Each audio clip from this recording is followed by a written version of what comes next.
It is a snowy January evening, and hundreds are piling into a theatre to watch a film. The movie on show tonight is Get Rich Quick Wallingford, a comedy starring Sam Hardy and Doris Kenyon, and it is set to entertain the crowd. No one knows that during the laughter, that above them a disaster was about to unfold. Not only a disaster, but the United States' third most deadliest, which would tie it with a building collapse nearly 100 years later. The theatre is the Knickerbocker. A new theatre. It is the 17th of October 1917, and there is a buzz developing around the southwest intersection of 18th Street and Columbia Road, northwest, in the Adams-Morgan neighbourhood, north downtown of Washington, D.C. A modern and exciting building is now open to the public. It's a photo playhouse. Not only that, but it sported a ballroom, lounges, and even parlours. The lavish new building would be devoted to the burgeoning art of cinema. But although flashy and new for owner Harry Crandall, the Knickerbocker Theatre today marks another notch in his cinematic empire. Crandall, a film fanatic by 1917, had 4 theatres under his belt, and the opening of the Knickerbocker brings this number to 5.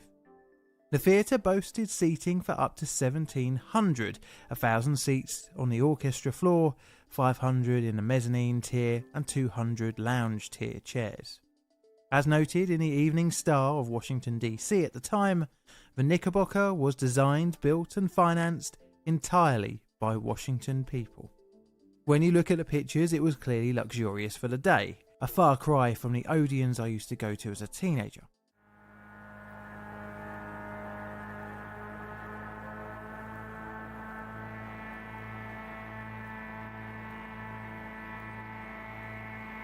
The building's design was penned by Reginald Wycliffe Gear. He had already designed a number of theatres and would go on to design many more, 2 of which are on the National Historical Landmark Register today. The theatre was 3 stories high with exterior bearing walls, which facilitated the large open space for the cinema. On top of the load-bearing exterior wall was meant to be steel trusses, and in the design spec was meant to be inserted into the walls for a seating of 8 inches. The roof was concrete decked, and interestingly for the time it was nice and flat. Now I've used the word meant to because that wasn't the actual case. The year the theatre was built may explain this somewhat. 1917. You see, there was a little border dispute underway called World War I, and there were metal shortages. Notably the need for steel. As such, some of the spec trusses were changed out for plate girders and beams. This used less metalwork. It was approved by the city, but loads were not asked to be recalculated by the architect, structural engineer, or even the fabricator. This was due to most likely cost, as Crandall had negotiated the lowest fee for the design of the theatre, and if the city approved, then why pay out any more money? There was another significant change to the design of the building, apparently undertaken by the contractor, was that they only inserted the steels 2 inches into the load-bearing walls, a full 6 inches too short.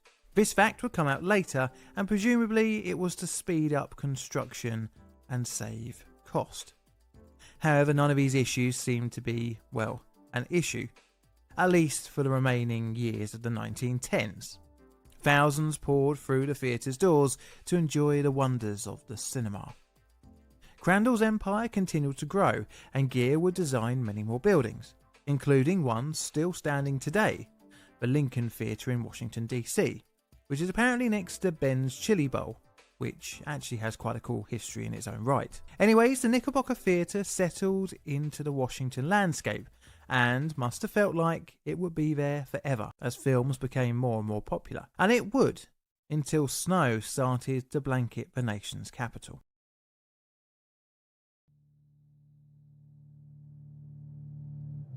A blizzard is coming.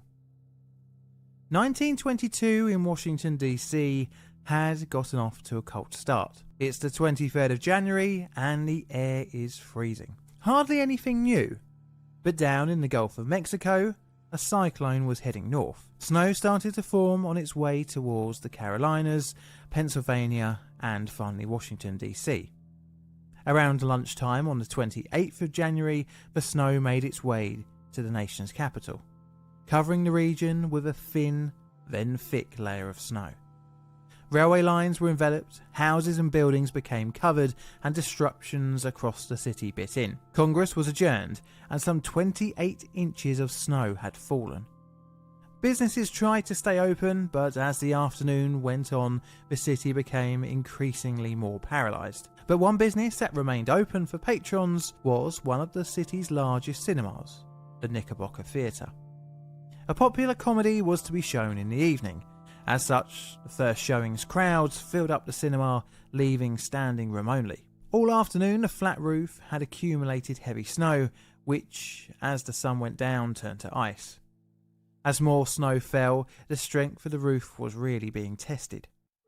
The second showing of the day began to welcome patrons. There were markedly fewer people, estimated between 400 and 1,000.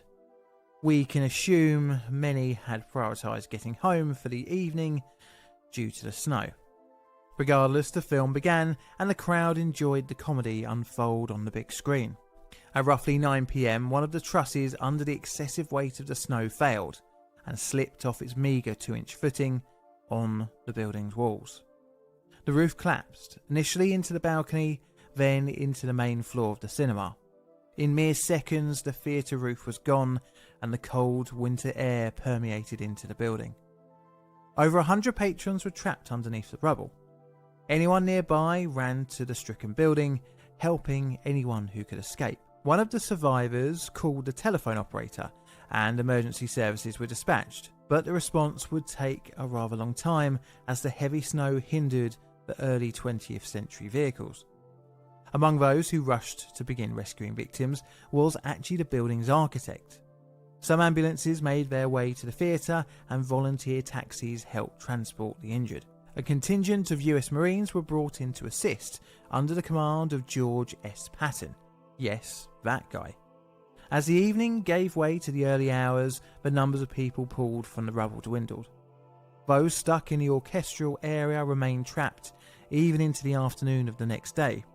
A young boy was employed to run water to the victims to try and keep them alive. A nearby church was used as a makeshift morgue, and shops and houses nearby were used as emergency medical treatment areas. In total, 98 would perish in the collapse, and over 100 would be injured. Architect Reginald Gere would be vital to the survival of many, as his knowledge of the building helped rescuers search the rubble. In the aftermath, several committees were set up to try and find out the cause of the collapse. The conclusions would contradict one another, but one key point would run through: the snow.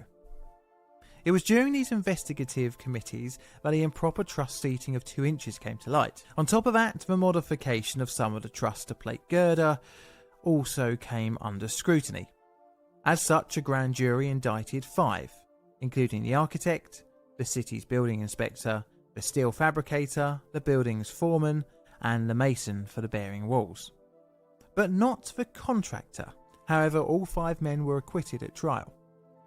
As reported in a contemporary story, the New York Times reported the snow was a concern to the staff at the theatre, as a conversation about removal reportedly took place. But clearly, it didn't happen.